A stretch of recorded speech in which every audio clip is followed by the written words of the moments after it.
Mike, I got to ask you about this other topic here. Senator Tim Scott, he's talking about critical race theory in California tonight. What is the message he's expected to send? I want to know specifically about him saying that children should not be depicted as, quote, oppressors. And is this speech that he's giving a larger political goal or aim? Well, I think it absolutely is, Adrian. And I think tonight is a very strong hint that Tim Scott has his eyes on running for the White House in 2024. And if not the White House, at least to be the #2 on a prospective ticket led by none other than Donald Trump, because he's also left the door open to that. The Senate's only black Republican going to the Reagan Library, a bastion of conservatism, tonight in California, a speech, advanced copy of the speech given to Axios, and they quote him as saying, teaching kids that they are oppressors is just as bad as teaching kids they are always going to be victims. Now, we shouldn't doubt whether Tim Scott believes these words, but we should also note that this is a Republican winner of a message. The teaching or the campaigning against so-called critical race theory, the idea that racism has shaped the course of American history, at least in part over the course of the last several centuries, is something that Republicans have run against. Teaching it in school, of course, Glenn Youngkin in neighboring Virginia here, one surprised everybody by gaining the governor's mansion, beating a Democrat in Terry McAuliffe, running largely on this issue. So Tim Scott going to the home of conservatism, some might think, the Ronald Reagan Library, and delivering this message tonight. Adrian. Yes, thank you so much, Mike Vaquera from D.C. for us. Thank you for the insight. We appreciate your time this evening.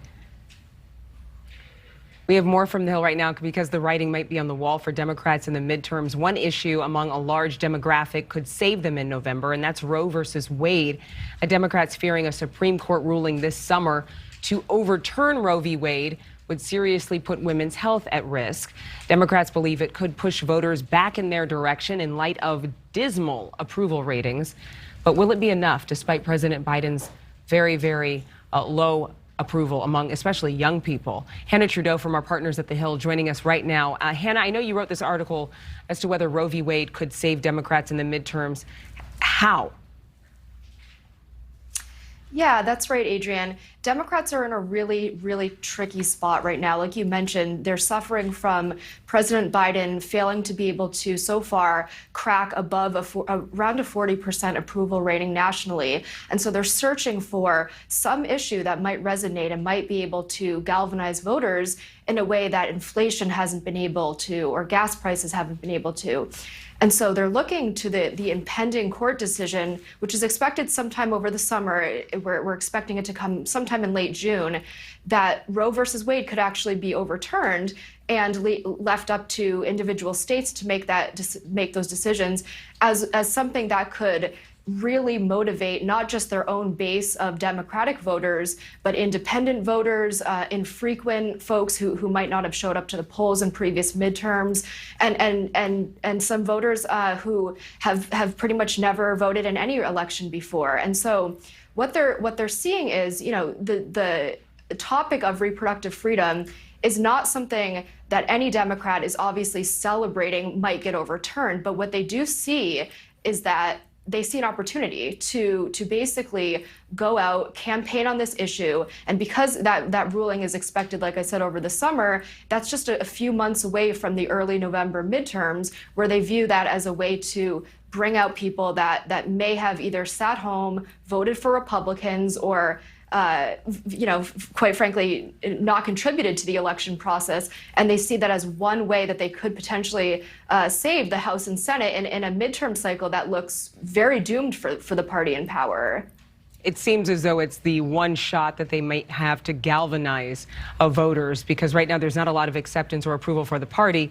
But this Roe v. Wade is a deal breaker. It's a game-changing issue for Republicans and Democrats. Fears of what would happen with Roe v. Wade have been playing out in several states. If the Supreme Court decides to overturn this matter, is it something the states will push back on? Yeah, so that's the big question. What we're seeing right now is that some of these states have already started to kind of push the envelope in that direction. States that have GOP governors or Republican state legislatures. Texas, we saw that early on. Arizona, Oklahoma is considering something as severe as a 6-week ban or outlawing it completely. And those cases follow Mississippi, which was a 15-week ban. It really sparked a flurry of activity among these GOP states, but the latest being Florida just the other week or the other day last week. But what we're also seeing is that it's not just deep red states like Mississippi. It's places, Florida is a critical battleground, obviously for the midterms, but even more importantly for the presidential election.